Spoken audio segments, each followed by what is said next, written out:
अस्सलामुअलैकुम my YouTube family, कैसे हैं आप सब लोग। आप सब लोगों को वेलकम टू किचन एक्सप्लोरर। और आज हम बनाने जा रहे हैं फ़लाफ़िल बहुत ही इजिप्ट की डिलिशियस सी एक रेसिपी है। तो हम इसे अपने स्टाइल में बनाते हैं। एक्चुअल तो एग्जैक्ट ही है, लेकिन इसमें फावा बीन्स डलते हैं जो कि इजीली यहाँ अवेलेबल नहीं है। मेरे पास थे और स्टॉक में, और वो ख़त्म हो चुके हुए हैं। तो इंस्टेड ऑफ इट हमारे यहाँ इजीली अवेलेबल ना होने की वजह से हम इसे चिकपीस के साथ ही बना लेते हैं और फावा बीन्स नहीं ऐड करते हैं। तो सबसे पहले मैंने ले लिया है मेजरिंग 1 कप लिए हैं मैंने वाइट वाले चने, और इससे 20 आवर्स के लिए सोक करना है। 12 आवर्स के लिए नहीं, 20 आवर्स के लिए सोक करेंगे तो ये बहुत बेस्ट रिजल्ट देंगे आपको। तो मैं 20 आवर्स सोक करने के बाद से स्ट्रेनर से स्ट्रेन कर लिया और सारा पानी डिस्कार्ड कर दिया है। 1 टीस्पून चिली फ्लेक्स लिया है मैंने। 3 टेबलस्पून मैंने सेसमी सीड्स लिए हैं। 1 टेबलस्पून भर के मैंने लिया है कुटा हुआ रोस्टेड धनिया, कुटा हुआ नॉट पिसा हुआ। 1.5 टीस्पून सॉल्ट लिया है। 1 टीस्पून ब्लैक पेपर लिया है। 1 टेबलस्पून भर के मैंने लिया है ज़ीरा पाउडर रोस्टेड, और 1 टीस्पून भर के मैंने लिया है पार्सले भी फ्रेश अगर अवेलेबल है तो बहुत अच्छी बात है। मेरे पास ड्राइड पार्सले था तो मैंने 1 टीस्पून, बल्कि 1 टेबलस्पून कर दीजिएगा ड्राइड पार्सले।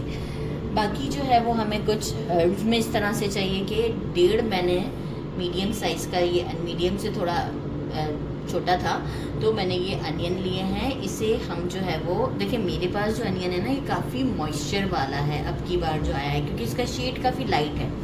तो मैं इसे क्या करूँगी, पहले थोड़ा सा चॉपर में ऐसे चॉप करके अच्छे से स्क्वीज़ कर लेती हूँ इसका मैं, क्योंकि मुझे लग रहा है कि गड़बड़ कर देंगे। इससे पहले जो अनियंस होते हैं वो कभी भी नहीं करते, लेकिन आजकल बिल्कुल सही अनियंस नहीं आ रही, काफ़ी स्वीट भी है टेस्ट में। तो इसका मैं पानी निकाल दूँगी स्क्वीज़ करके।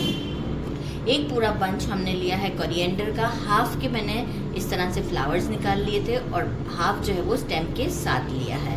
स्टेम का बहुत अच्छा फ्लेवर आता है। 2 स्टिक्स मैंने लिए हैं मिंट लीव्स के, और अराउंड 10 मैंने लिए हैं देसी गार्लिक, और मैंने लिए हैं 7 मैंने लिए हैं स्मॉल वाले ग्रीन चिलीज़। अब सबसे पहले मैं क्या करती हूँ, अनियन को स्क्वीज़ करके, मतलब वो कर लेती हूँ, पहले से चॉप कर देती हूँ, और फिर आप मसलिन क्लॉथ में डाल के, या आप अगर हाथ से भी इजी हैंड वॉश करके इसे स्क्वीज़ कर लेंगे तो इसका एक्सेस वाटर निकल जाएगा।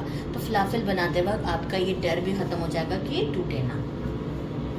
मैंने अनियन का कितना सारा वाटर इसी में मैंने एक बार 2-3 पल्स दिए, और इतना सारा वाटर इसका मैंने निकाल के अब हम साइड में कर देते हैं। ये मैंने अनियन को स्क्वीज़ कर दिया है। अब हम क्या करते हैं, सारे चिकपीस इसमें डाल देते हैं with onion again.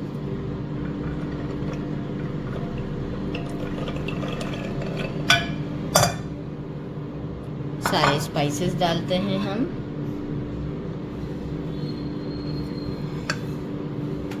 Including sesame seeds. Sesame seeds बिल्कुल स्किप नहीं कीजिएगा, बहुत अच्छा फ्लेवर देते हैं।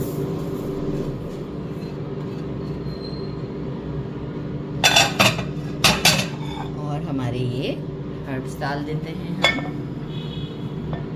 और इसे अच्छा सा हम मिक्स करेंगे, आई मीन ब्लेंड करेंगे।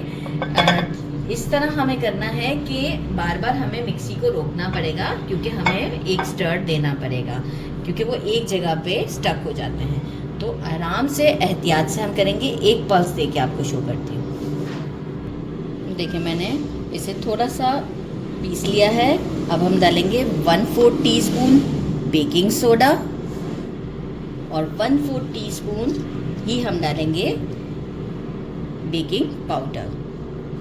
दोनों चीज़ें ऐड होंगी, बेकिंग सोडा भी और बेकिंग पाउडर भी। अब हम अगेन इसे चलाएंगे, और ये थोड़ा सा दानेदार ही रहता है, और हम इसे फिर बॉल्स बना कर दिखाएंगे आपको। तो इसे मैं अच्छे से एक बार और मिक्स कर देती हूँ, फिर शो करती हूँ आपको। मैं दिखाऊँ, क्योंकि मैंने एक बॉल बनाना स्टार्ट भी दे दिया था। ये देखें, दानेदार सा टेक्सचर होगा इसका। हैंड्स अच्छे से वॉश कर लें। मैंने 1/4 कप जो है वो मेजरमेंट का ले लिया है। लेवल करेंगे कि कोई एयर ना हो, देन हम इसके साथ ही रख देते हैं। जेंटली देखें, इस तरीके से करते हुए पहले जेंटली शेप देंगे, इसके बाद हम इस तरीके से करते हुए इसे एक बॉल बना देंगे। शेप आपके ऊपर डिपेंड करता है, आप चाहें तो शामी कबाब टाइप का छोटा छोटा सा शेप देना चाहें तो वो भी दे दें, वो कोई मसला नहीं है। तो बस इस तरीके से करते हुए हम अपने सारे बॉल्स रेडी कर लेते हैं और फिर इसे करते हैं फ्राई। इसे फ्राई करने के लिए हमें चाहिए डीप ऑयल चाहिए। तो अगर मैं बहुत बड़ी कढ़ाई लेती तो उसमें ज़्यादा ऑयल यूज़ होता। मैं इसे 2 बैचेस में फ्राई करूँगी। मैंने छोटी कढ़ाई ली है। ऑयल को पहले अच्छे से गर्म कर लेना, फिर टेम्परेचर को मीडियम से भी स्लो पर ले जाना है, मतलब मीडियम से स्लो, थोड़ा सा और स्लो, बिल्कुल डेड स्लो भी नहीं। और हम 1 बाय 1 इसे ड्रॉप कर देंगे। हैवी है वेट में तो ध्यान से, मैं एक वक्त में 5 डालूंगी, टोटल 10 रेडी किए हैं मैंने। और इसे अभी हम शुरू में बिल्कुल टच नहीं करेंगे, ये पकते हुए खुद ही फ्लोट होते हुए ऊपर आ जाएंगे। जैसे ही ये ऊपर आ जाएंगे इट मीन्स कि अब ये डन हो रहे हैं और हमें इसको एक परफेक्ट गोल्डन कलर तक पकाना है। आसान हो जाए, बाकी का आगे डिस्कस करते हैं। देखिए बिल्कुल स्लो फ्लेम पर मुझे 7 to 8 मिनट्स लगे हैं और ये कलर बिल्कुल परफेक्ट है। इससे लाइटर शेड पे नहीं निकालिएगा, ये कुक नहीं होगा। फिर सीध में से हम जेंटली निकाल लेते हैं और बाकी के 5 जो हैं वो भी मैं रेडी कर देती हूँ और आपको शो करती हूँ। डिश आउट पर हमने रायता बनाया है। मैंने इसे डिश आउट कर दिया है और एक को मैंने कट करके भी सामने रखा है कि आप इसके लुक चेक कर सकते हैं। एजेस को मैं आपको नाइफ से चेक करके बताऊं कि क्रस्टी है। और टेस्ट करते हैं इसे। मैंने इसके साथ ये रायता बनाया है, एक्चुअल हुमस के साथ खाया जाता है। बिस्मिल्लाहिर्रहमानिर्रहीम, बहुत टेस्टी हो। देखो बिल्कुल कुक, ऐसा कुछ नहीं होगा कि हमारे चिकपीस कुक नहीं होंगे। 20 आवर्स सोक करेंगे, बेस्ट रिजल्ट आएगा। हुमस ऑलरेडी मैं पहले भी बना चुकी हूँ, आज मैंने नहीं बनाया। मैं लिंक डिस्क्रिप्शन बॉक्स में दे दूँगी, आप मेरी हुमस की रेसिपी देखिएगा और वहाँ से आप हुमस को ज़रूर बना सकते हैं। हुमस के साथ नो डाउट बहुत ज़्यादा अच्छा लगता है ये। ज़रूर ट्राई कीजिएगा। मेरे चैनल को लाइक और सब्सक्राइब करना नहीं भूलिएगा। अपना ख्याल रखिएगा। अल्लाह हाफिज़।